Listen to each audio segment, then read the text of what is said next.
regreso. Don Pepe, hay muchas lecturas, decía usted, ¿no? Y derivaciones por las que se puede abordar este asunto. De momento mucha gente está diciendo, vienen más golpes, ¿no?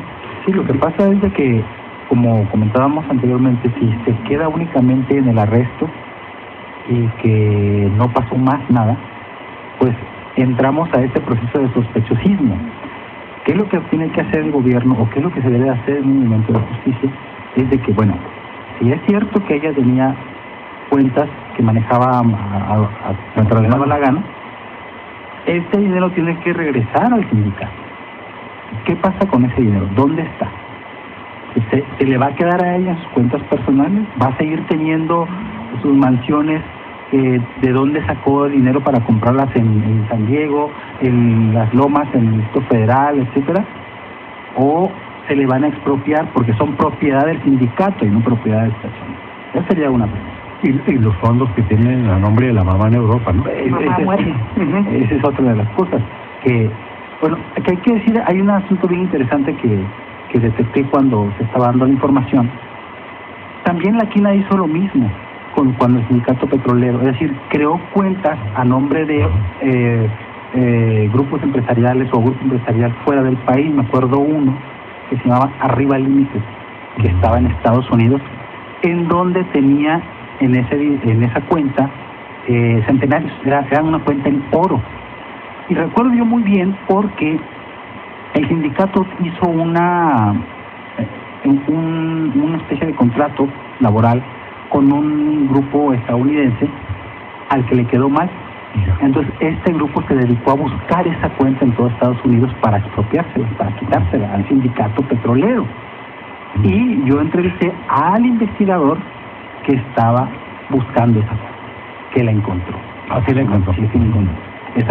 Entonces, como que este juego de manejar fuera del país una cuenta a nombre del sindicato, pero le dan a una empresa, lo que sea, los sindicatos poderosos, parece que es muy común. Pero bueno, ¿ese dinero se recupera para el sindicato o se va a quedar fuera? ¿O se va a quedar para la cuenta personal de la señora? Bueno, y además aquí otro aspecto, no solamente es el punto jurídico del cual estás hablando, porque en el supuesto caso, lo cual yo dudo de esta administración que lo vaya a hacer, más bien para mí es un asunto político, si en el supuesto caso que lo hiciera, tendría que realizar un conjunto de investigaciones al resto de los sindicatos que todavía no han sido tocados. Y eso no creo que tenga el interés de aventarse una disputa política, por ejemplo, con el de Pemex.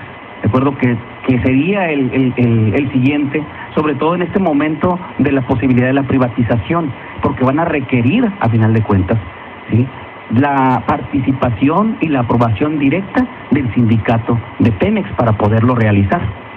Aquí lo que yo digo es de que para que verdaderamente se muestre que no es un quinazo, que realmente es una investigación que va en los cauces legales digamos, de un nuevo sistema, de un nuevo PRI, como le quieras llamar, tiene que haber una serie de acontecimientos que tienen que dar a partir de la investigación que se le hace al Dr. Gordillo. Si no se dan, más que exhibirla, más que decirle ladrona, más que decir que tiene cuentas, y ahí queda todo, entonces lo que estamos viendo es una repetición de un nuevo PRI que reproduce las mañas para golpear a los enemigos del viejo PRI.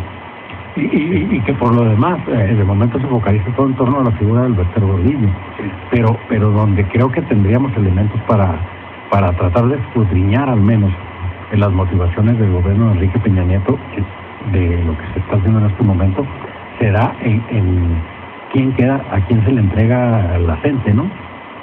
Así. Pero incluso más allá de eso, ¿se tiene en realidad un proyecto educativo transformador en México o es una simple transferencia de cambio o recambio, enroque de cabezas y de figuras leales que vienen a servir al mismo aparato? Es decir, lo que está en juego es la educación del país, o más bien esta es la oportunidad, una oportunidad privilegiada para lanzarse a una reforma profunda en México en materia educativa, que es lo que más surge en este momento. Sí, yo creo que pones en el centro del tapete, Ángel, una situación muy importante. Mira, ahorita toda la discusión nacional está en cuánto valía la bolsa que lucía Bienestar. si valía $20,000, otros dicen que 12,500, una superficialidad en el debate extraordinaria, ¿eh? O sea, no hay miga, no hay profundidad de nada. Así se quiere mantener.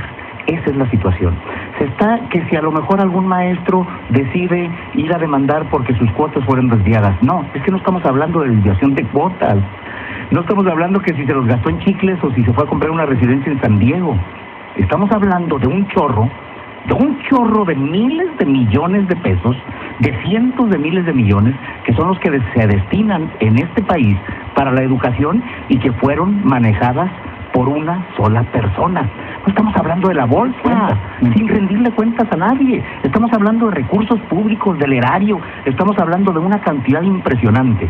México es uno de los países que más, en términos globales, más destina a la educación. ¿Sabían eso?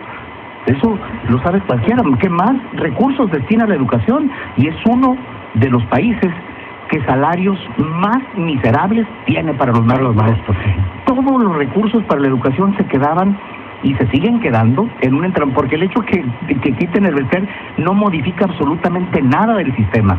¿Qué modifica? Si ya ni siquiera era secretaria general, era presidenta vitalicia, si mal no recuerdo su nombramiento. O sea, la quitan, era una pieza prácticamente de relojería completamente desechable, la quitan y la maquinaria está ahí, señores, no van a engañar a nadie. La maquinaria está ahí y sigue funcionando exactamente igual. O sea, que no nos engañen de que ahora sí viene la transformación, que ahora sí van contra los poderes fácticos, que ahora sí van, empezando por Televisa, que ahora sí van, sería Edipo, ¿eh? Tendría que ser Edipo para ir contra los poderes fácticos. Entonces, quitaron una pieza completamente inservible, irrelevante en el proceso de la corrupción, me estoy refiriendo. Claro. Y todo lo demás está intacto. Yo quisiera ver, antes de ir con Romero de Champs, antes de ir a Pemex, bueno, antes de cambiar de tema, vamos a ver qué va a pasar, quiénes van a aclarar, quiénes disfrutaron de esos miles de millones, en qué los invirtieron, en qué se convirtieron y dónde están, ¿verdad? Y en una retrospectiva que pudiera salvar precisamente la situación del eros pedagógico y de la vocación. Yo estoy en servicio desde 1964 y realmente nunca sabíamos absolutamente nada. Desde antes del Bester, ¿no? Desde antes, mucho antes del Bester, a propósito de que en las delegaciones y en las secciones nunca te llegaban las participaciones y todo se manejaba a nivel de Comité Nacional, dándose vidas de rey. Y que siempre existió la disidencia y que siempre existió la lucha, y también la situación de las famosas reformas educativas, que sexenio a sexenio echaban abajo lo anterior para volver a empezar y como una rueda así sin fin. Y que desembocaba en una educación peor para los estudiantes. Además, todas las reformas condicionan lo mismo. Yo estoy, por mi pecho juzgo el ajeno, a propósito de que son más y fueron más y serán más los maestros con vocación que saquen el güey de la barranca. Y a propósito de que los programas y las reformas y el sindicalismo, que de todas maneras se sigan dando los programas en que cumplas para la carrera que elegiste. Quizás soy así un poquito fuera de realidad, pero en términos generales yo creo que hay que destacar que lo noble del sindicalismo en cualquier esfera que venga a propósito de la defensa de los intereses, y aquí dentro de la reforma está una cuestión conflictiva ahí por todos lados a propósito de la movilidad de los maestros, movilidad en el escalafón, movilidad geográfica, en donde dio lugar precisamente a que dentro de una ley, un punto, una coma, cambie todo el sentido. Entonces, aquí va a ser muy importante también el rescate que hagan los maestros. Ya no vamos a hablar de los buenos, de los malos, de los de la coordinadora, de los del CENTE, sino que existe una unificación y que los que están enlodados ahí, pues mejor hagan mutis, porque defender ahorita a la maestra creo que es misión imposible. Que venga el fondo musical. No, pero por lo demás está el asunto de que habrá que distinguir desde luego entre el profesor, el maestro, ¿no? El que está en el aula de clases con los chavos, y las cúpulas sindicales y la mafia que trabajaba al servicio del en muchas ocasiones criminal, ¿eh? Sí. O sea, no criminales. Hay homicidios que se imputan ahí. No metafóricos. Hay asesinatos que tendrían que investigar. El profesor de Morelos, ¿no? El de Morelos, el de acá de La Laguna, hay asesinatos en todo el país. Entonces, eso sí hay que distinguir mucho entre el maestro y la mafia sindical, ¿no? De magisterial, son dos cosas distintas. Pero por lo demás, un amplio sector influyente del CENTE, constituido mayormente por aviadores, ¿no? Se convirtió en los últimos años en un ejército electoral con una maquinaria tan eficiente que pudo determinar si el PAN tomaba la presidencia de la República en 2000 y todavía rescatar la derrota de Felipe Calderón para imponerla y evitar que Andrés Manuel López Obrador fuera presidente. Es decir, el magisterio, distraído de sus funciones elementales y respetables y hasta heroicas en algunos casos, trocó su misión para convertirse en un ejército electoral al servicio del mejor postor, ¿no? Y el asunto es en el juego de la correlación de poderes, allí hubo un ejército que sirvió a dos partidos y se enfrentó a una tercera opción históricamente, ¿no? ¿Cuáles son las consecuencias de esto? Es decir, si en Bester contó, o el PAN tuvo toda esta información, porque se ve que la investigación data de tiempo atrás, no la ejerció evidentemente porque Felipe Calderón le debía a Bester en favor de esa intervención de aquel domingo, ¿no? Hablándole a los gobernadores para venderle a Felipe el resto y que pudiera ganar, ¿no? ¿Qué es lo que sigue de eso? Yo creo que en este momento, si el Bester se va, es porque ya no es del PRI. No, ya no era, tiene su propio partido.